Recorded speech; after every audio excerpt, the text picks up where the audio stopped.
I spent the last few months putting an inordinate amount of time into making this fantasy map from scratch, and pretty soon it's going to be out of my life forever. And it's not because I dislike it. I love it, in fact. This is my first legit map. I've made little sketches before, but for this map, I took my time fleshing out every detail from mountain ranges to cities, holy sites to river networks to ports, everything. But yeah, soon, it's gone.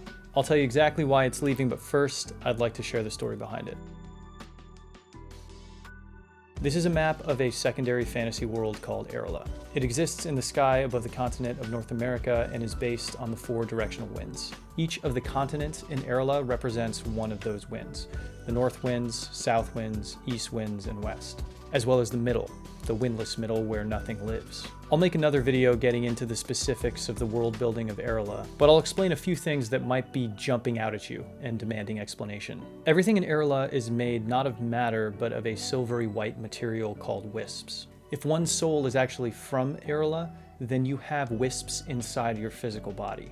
If you're called to the sky world, then your wisps are pulled out of your body and materialize in the world above. Wisps are invisible to landwalkers, and thus so is all of Erla. Not only do they make up everything that you see in Erla, but they also roam around independently, most often drifting like mist. Connecting the 4 windlands is the Wispel Sea, a silvery white flowing body of wisps that can be sailed using a magical form of sailing called fellsdrifting. Each windland roughly represents the corresponding part of North America. The south winds is mountainous like Appalachia and swampy in the far south. The east winds has many settlements and cities like the northeastern coast. The north winds is largely an alpine mountain range like the Rockies. And the west winds is divided into 4 parts because of the wide geographic variability in the American West: canyons, temperate forest, prairie, and desert.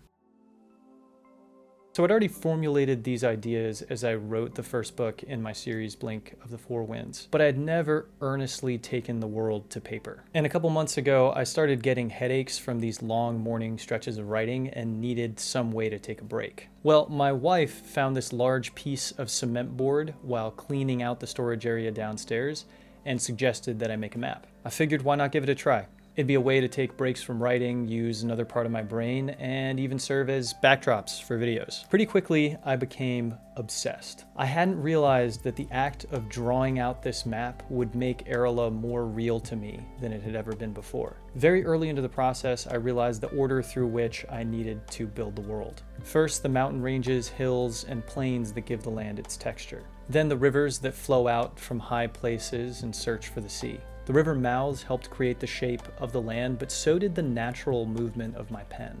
I just let it drift along, cutting in and jutting out when it felt right, which created this natural look. Towns and cities formed along strategic locations close to bodies of water and natural trading posts. But as I started filling out the map, all kinds of new ideas surfaced. Whole tribes of people developed just out of geography. I realized that bonelings who feed on death would definitely have tribes populating the desert. And then I asked, what if they got tired of living in the desert and decided to sail across the sea? There became a part of the South Winds that has no natural bonelings, now populated by boneling immigrants, who dropped through Skull Shard Island and hit Cranial Rock Landing, claiming some of the treeling lands for themselves. Now the Wayward Mountains became an area of cultural integration and sometimes heated conflict. Places of ruin, lost magics, the lands of scholars, and the location of horrible historical events like the torching and the immolation came directly from mapmaking. Coming up with all the names was both fun and satisfying. The world is supposed to be a kind of mythological land that modern-day Americans can relate to. Therefore, in Erla, there must be Native American names present. I pulled largely from the Cherokee language to create names like Capria, the Awi-Wood, and Itluv. But I also pulled from Latin roots. I particularly love the Latin words for animals, such as lutris for otters, vulpine for foxes, and ursine for bears. Sprinkled among all that were epic-sounding names like Graveswood, the Black Whist Plains, the Eyes of Verantis, and the Limbless Forest. And other places referenced my tree and bone magic systems directly, such as the Tree Site Wood, the Alder Bluffs, and Bones Reach. Finding a symbol to represent every geographic feature was a welcome challenge, but involved a lot of trial and error. I found the mountains particularly difficult to pin down. At first, they were just textureless nubs. Then I added shadows, which helped. When I curved the shadows, though, and elongated the edges, suddenly the mountains felt way more alive. I even tried a more 3D mountain with the shadow reaching all the way down the face, which is more of a Tolkien style, but I decided to save that for another map in the future. I used simple black lines for rivers, and I made forests with repeated circles, which created a lush, dense feeling. After a month, I had a pretty thorough map sketched out in pencil. At this point, I'd gotten too attached to the thing to let it remain so incomplete, so I inked it and my amazing wife helped add color. And now it's the background in these videos, and I totally love it.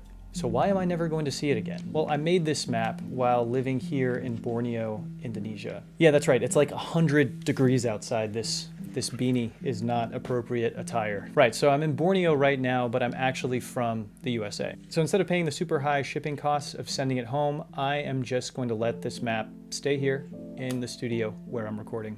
It'll go ahead and live here as long as they want it. The map is imperfect. I don't really love the shape of the windless middle.